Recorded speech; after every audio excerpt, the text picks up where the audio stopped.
नमस्कार my dear children. पहले तो मैं आपसे माफ़ी मांगती हूँ कि मैं बहुत दिनों के बाद वीडियो डाल रही हूँ। किसी कारण मेरी आवाज़ जो है आज भी ख़राब है। वैसे तो सेहत की खराबी होने के कारण मैं लेट हो गई, तो ये वीडियो जो है थोड़ा सा लंबा हुआ है।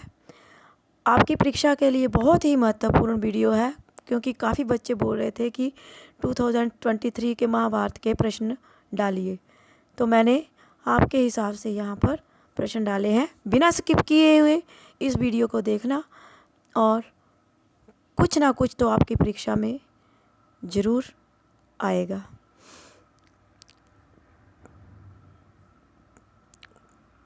प्रश्न नंबर 1, द्रौपदी ने कितने पांडवों के साथ विवाह किया था?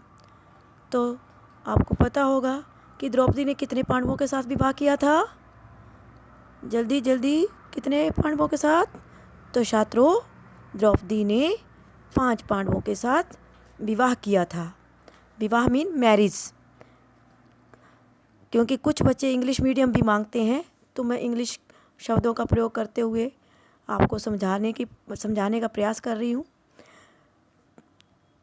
तो द्रौपदी जो थी वह 5 पांडवों की पत्नी थी।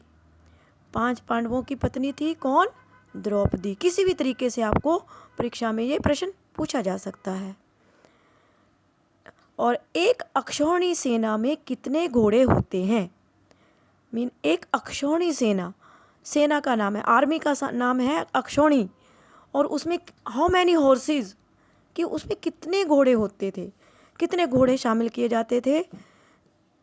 तो उसमें छात्रों 65,610 घोड़े जो थे एक अक्षौहिणी सेना में शामिल होते थे। मीन उसमें एक ग्रुप होता था कितने घोड़ों का? 65,610। प्रश्न नंबर 3, देवताओं के सेनापति का क्या नाम था? अब जो देवताओं के सेनापति थे तो उनका नाम बताना है। तो छात्रों, उनका नाम था कार्तिकेय। कार्तिकेय, आप इसको जानते होंगे कि ये किसके भाई थे? गणेश जी के। और ये दोनों पुत्र किसके थे? शिव जी और पार्वती के।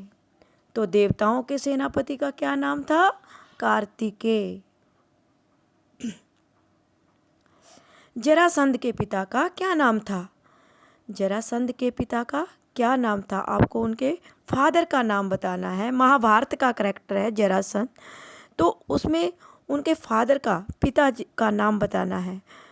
तो उनका नाम था बृहद्रथ। क्या नाम था? बृहद्रथ। बृहद्रथ किसका नाम था? जरासंध के पिता का नाम था। अब अक्षौहिणी की सबसे छोटी इकाई का क्या नाम था? पहले एक पूरी अक्षौहिणी सेना में घोड़े पूछे गए थे, तो अब ये पूछा गया है कि एक अक्षौहिणी सेना की सबसे छोटी इकाई का क्या नाम था। कि अगर छोटी इकाई मीन एक कम ग्रुप में होता है, कि उसमें उस ग्रुप को क्या कहते हैं? तो उसे कहते हैं पत्ती। क्या कहते हैं? पत्ती। अक्षौहिणी सेना की सबसे छोटी इकाई का क्या नाम था छात्रों? पत्ती। महाभारत में विष्णु के कितने नाम गिनाए गए हैं? अब आपको पता होगा, महाभारत आपने पढ़ी होगी, तो उसमें विष्णु के कितने अवतार मीन कितने नाम उसमें शामिल हुए हैं, कितने नाम आए हैं? तो छात्रों, उसमें 1000 नाम आए हैं विष्णु भगवान के। God of Vishnu, Lord of Vishnu, है ना। तो 1000 नाम महाभारत में आए हैं। बिना स्किप किए हुए इस वीडियो को देखना, क्योंकि हर पता नहीं कौन सा प्रश्न जो है आपकी परीक्षा में पूछा जा सकता है। तो पूरा वीडियो जरूर देखना बिना स्किप किए हुए। अज्ञातवास के समय द्रौपदी का क्या नाम था? जब अज्ञातवास हुआ था तो पहले तो उन्होंने कितने साल का वनवास काटा था। फिर बाद में 1 साल का अज्ञातवास हुआ था पांडवों को। तो उसमें सभी के अलग अलग नाम थे। तो द्रौपदी का क्या नाम था? सैरंध्री। क्या नाम था छात्रों? सैरंध्री। आपको सभी पांडवों के नाम याद होने चाहिए। जब अज्ञातवास के समय उन्होंने अलग अलग नाम से कार्य किए थे और कहाँ रहे थे और किस राजा के पास रहे थे, ये सारा ही आपको आना चाहिए। मैंने महाभारत के पहले भी काफ़ी वीडियो बनाए हैं, उसमें भी बताया है, परंतु ये परीक्षा के लिए एक सबसे महत्वपूर्ण वीडियो है। तो उसमें द्रौपदी का नाम या किसी और पांडव का नाम भी पूछा जा सकता है, तो वो पहले वाले वीडियो जरूर देख लेना। यहाँ द्रौपदी का नाम पूछ रहा। सैरंध्री मध्य देश कौन सी 2 नदियों के बीच स्थित था? जो मध्य देश था कौन सी 2 नदियों के बीच में स्थित था? रावी और ब्यास नदी के बीच में, मिड में। रावी और ब्यास नदी के मिड में स्थित था, बीच में स्थित था। एक तरफ रावी थी, दूसरी तरफ ब्यास थी, और बीच में कौन सा देश था? मध्य देश। कलह प्रिय किसका नाम था? अब कलह प्रिय किसका नाम था? वह था नारद का। नारद मुनि कभी इधर जाते कभी उधर जाते थे, तो उनका क्या नाम था छात्रों? कलह प्रिय। श्री कृष्ण के शंख का क्या नाम था? अब आपको बताना है कि जो श्री कृष्ण का शंख था उसका क्या नाम था? पांचजन्य। क्या नाम था? पांचजन्य। पांचजन्य किसका नाम था? श्री कृष्ण के शंख का। नकुल सहदेव की माता का क्या नाम था? अब 5 पांडव थे, तो उसमें से 2 जो छोटे पांडव थे उनके नाम कई बच्चों को नहीं आते हैं, उनको ज़रूर पढ़ लेना, और उनके माता पिता का क्या नाम था वो भी देख लेना।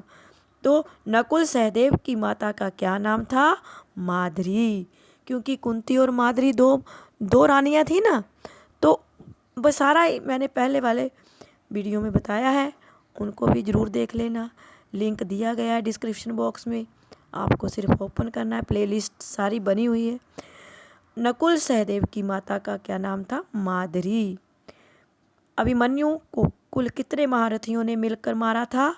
अब अभिमन्यु को कितने महारथियों ने मिलकर मारा था? कितने महावीरों ने, वहाँ पर महारथी योद्धा आए थे, उन्होंने कितने ने मारा था? 6 महारथियों ने मिलकर, क्योंकि अभिमन्यु एक वीर योद्धा था, तो उसको जो था 6 महारथियों ने मिलकर मारा था। 6 महारथियों ने किसको मारा था? अभिमन्यु को। युयुत्सु का एक नाम कर्ण क्यों था? अब युयुत्सु जो थे उनका एक नाम कर्ण भी था, तो क्यों था? इसका रीज़न बताना है। तो वैश्य माता और क्षत्रिय पिता से उत्पन्न होने के कारण उनका नाम युयुत्सु था। युयुत्सु का एक नाम कर्ण था, तो युयुत्सु उनका क्यों बुलाते थे?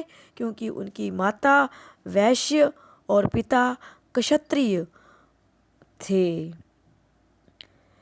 इंद्र के रथ की ध्वजा का क्या नाम था?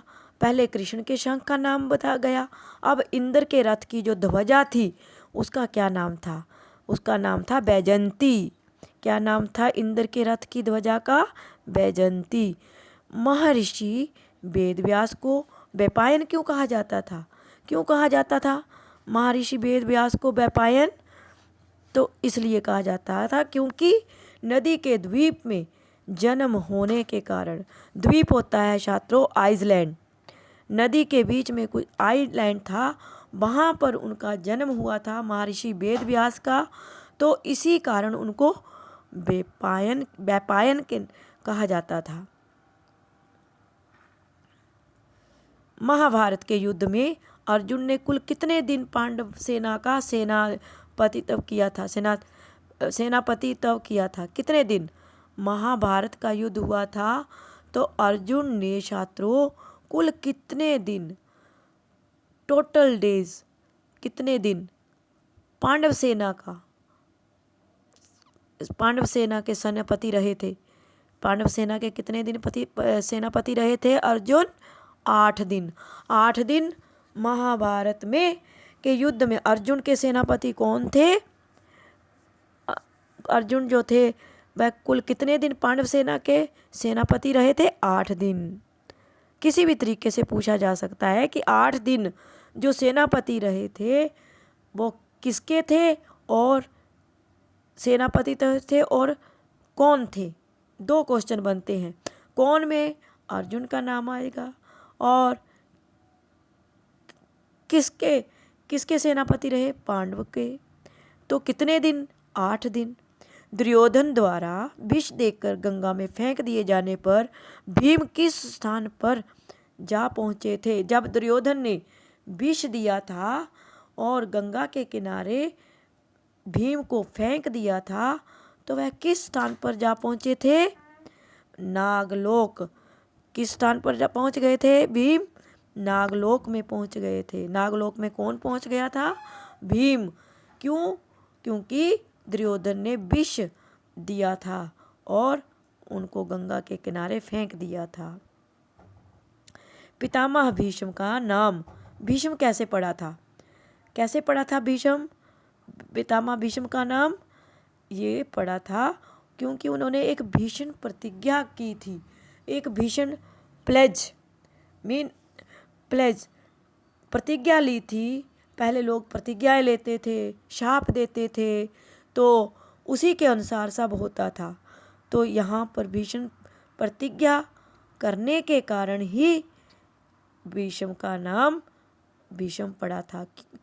क्या प्रतिज्ञा ली थी ये मैंने पहले वीडियो में बताया है और अभी भी मैं बता देती हूँ कि उन्होंने ये भीषण प्रतिज्ञा थी कि वह जिंदगी भर कुंवारे रहेंगे, कब मैरिज नहीं करेंगे, शादी नहीं करेंगे। ठीक है।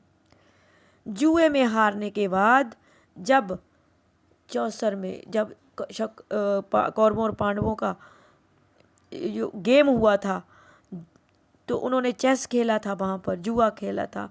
तो वहाँ से हारने के बाद पांडवों को कितने वर्षों का वनवास हुआ था? ये आ गया आपका ये प्रश्न कि उनको कितने वर्षों का वनवास हुआ था। मैंने पहले भी रिपीट किया।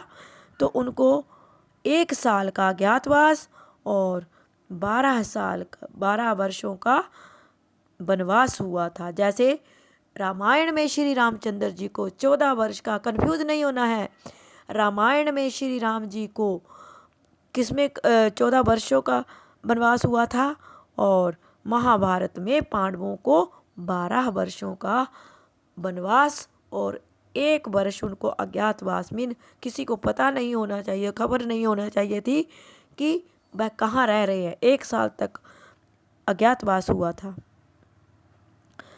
द्रौपदी को पंचाली क्यों कहा जाता था? क्यों कहा जाता था पंचाली?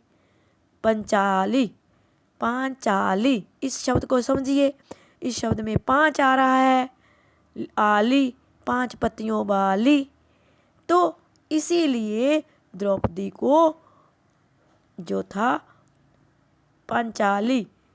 पांचाल देश की राजकुमारी होने के कारण और 5 पति भी थे उसके कारण भी हो सकता है, और पांचाल देश की राजकुमारी होने के कारण भी द्रौपदी को पांचाली कहा जाता था।